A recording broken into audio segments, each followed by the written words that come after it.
Hello, ഇന്നത്തെ video എന്താണെന്ന് വെച്ചാൽ ഇന്ന് എനിക്കൊന്ന് വടകര പോകണം കേട്ടോ. വടകര സാംസങ്ങിൻ്റെ സർവീസ് സെൻറ്ററിൽ പോകേണ്ടിയിട്ട് നിൽക്കുകയാണേ.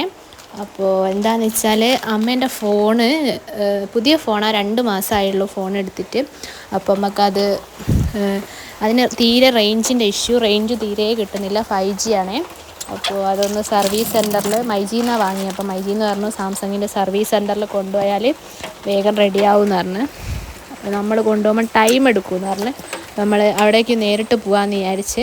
അപ്പോൾ സാംസങ് A60 ആണ് ഫോൺ. നിങ്ങൾക്ക് ആർക്കെങ്കിലും ഉണ്ടോ ഈ പ്രശ്നം, റേഞ്ച് കിട്ടാത്ത ഇഷ്യൂ? Samsung A60.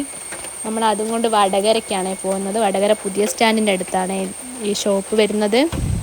നമുക്ക് വടകരയും കോഴിക്കോടേ ഉള്ളൂ സാംസങ്ങിൻ്റെത്, പേരാമ്പ്രയില്ല സർവീസ് സെൻറ്റർ. നമ്മൾ അടുത്ത് വടകര ആയതുകൊണ്ട് അങ്ങോട്ട് പോയതാട്ടോ. അപ്പോൾ നമ്മൾ അവിടെ എത്തി.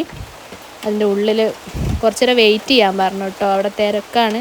അപ്പോൾ നമ്മൾ കുറച്ച് നേരം വെയിറ്റ് ചെയ്തു, അവിടെ ഇരുന്നു. പിന്നെ ടോക്കൺ നമ്പർ വിളിക്കുന്നതിനനുസരിച്ചിട്ട് പോകാൻ വേണ്ടിയിട്ടാണ്.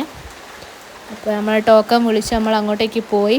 അപ്പോൾ അവർ പറഞ്ഞ് അത് നാളെ കിട്ടും, ഇന്ന് എന്തായാലും കിട്ടില്ല, ഫോൺ ഫുള്ള് സോഫ്റ്റ്വെയർ അപ്ഡേറ്റ് ചെയ്യണം. നമ്മൾ പുറത്തിറങ്ങുമ്പോഴത്തേക്ക് നല്ല മഴ. അപ്പോൾ അതിൻ്റെ അപ്പുറം തന്നെ ഒരു ഷോപ്പ് ഉണ്ടായിരുന്നു. അവിടുന്ന് കണ്ണൂർ കോക്ടെയിൽ കുടിച്ച് ഒരു ക്ലബ്ബും കഴിച്ച്. അതും കഴിച്ചാൽ പുറത്തിറങ്ങുമ്പോൾ നല്ല മഴയാണ്, മഴ കുറഞ്ഞിട്ടില്ലേനു. അങ്ങനെ മഴ കുറഞ്ഞേരം നമ്മൾ അവിടെ നിന്ന് ഇറങ്ങി. വടകരയൊക്കെ നല്ല ബ്ലോക്കാണ്, റോഡ് പണി ഉള്ളതുകൊണ്ട് ഫുള്ള് ബ്ലോക്കാണ്. അപ്പോൾ ഇന്നത്തെ വീഡിയോ ഇത്രയേ ഉള്ളൂ. ബായ്.